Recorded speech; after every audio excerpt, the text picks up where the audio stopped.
लो friend, मैं Sanjay समल SJY viral का creator सफल लोग की दुनिया में स्वागत करता हूँ। किसी ने बड़ी कमाल की चीज कही है। एक दिन बारिश गिरी और कान में ये कह गई, किसी का भी गर्मी ज्यादा दिन तक नहीं रहती है, भले ही वो सूरज क्यों ना हो। एक बार एक लड़का गांव से आकर शहर में पहुंचा सरकारी नौकरी के लिए। सरकारी नौकरी का कुछ एग्जाम दे रखा था और कुछ एग्जाम होने वाला था।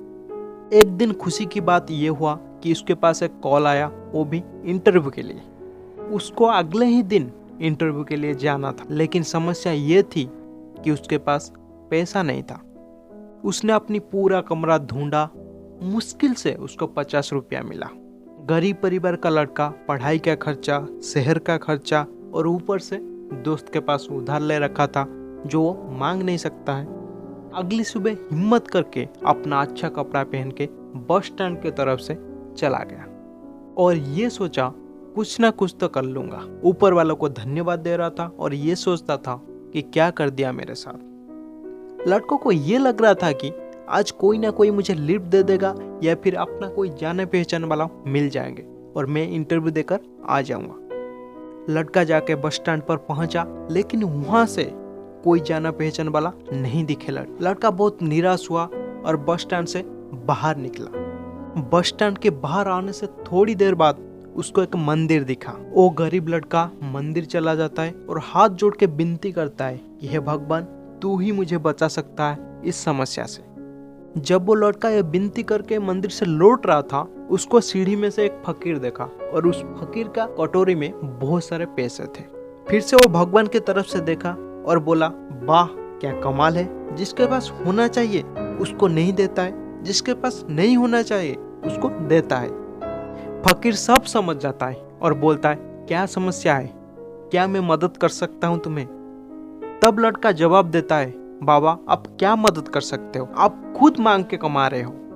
फकीर बोलता है, नहीं, मैं मांग कर नहीं कमाता हूँ। इस मंदिर में जो आता है मैं मांगता हूँ, इसीलिए वो नहीं देता है। वो इसीलिए देता है कि उसे पुण्य कमाना है।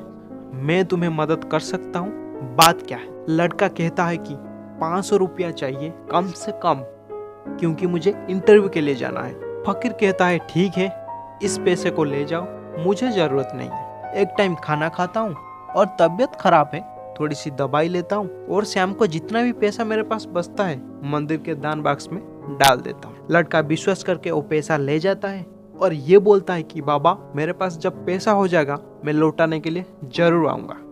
फकीर बोलता है, कोई बात नहीं, मैं यहीं पे बैठा हूँ, मेरा कोई ठिकाना नहीं। लड़का इंटरव्यू देता है और लकीली उसका सिलेक्शन हो जाता है। जब वो लौट कर आता है वो मन ही मन सोच रहा है कि बाबा को जाके मैं थैंक यू बोलूंगा, उनके वजह से ही ये चमत्कार हो पाया। वो लड़का पहुंचता है उस मंदिर के पास और वहां देखता है कि वहां का सीन बदल चुका है। बहुत सारे लोग इकट्ठे हुए हैं और वो पूछता है कि क्या हो गया। तब एक आवाज आती है कि एक फकीर का मौत हो गया है। भीड़ हटाकर जाके देखता है तो वही बाबा जिसने उसको मदद किया है वो मरा हुआ पड़ा है। व्यक्ति कहता है कि शायद आज उसने दवाई नहीं लिया, पैसा नहीं होगी, इसीलिए चला गया। लड़का कहता है कि बा ऊपर वाला, एक इंसान किसी का जिंदगी भला करने के लिए अपना खुद का जिंदगी दांव पर लगा के चला गया। समझ नहीं पाता था वो क्या करे। भीड़ में एक और आवाज आया, भिखारी था, मर गया, अच्छा हुआ, ऐसे भी किसी काम का नहीं था। ये छोटी सी कहानी हमें 2 बात सिखाती है। पहला, हमेशा दूसरों को मदद करना चाहिए जिंदगी में, और दूसरी बात यह है कि भरोसे रखो। जब तक आपको लगता है कि लाइफ में कुछ नहीं हो सकता है, तब कहीं ना कहीं आपको मदद मिलना शुरू हो जाए, चाहे वो ऊपर वाले की मदद से क्यों ना हो। Thank you for listening this story. Take care, bye bye, love you all.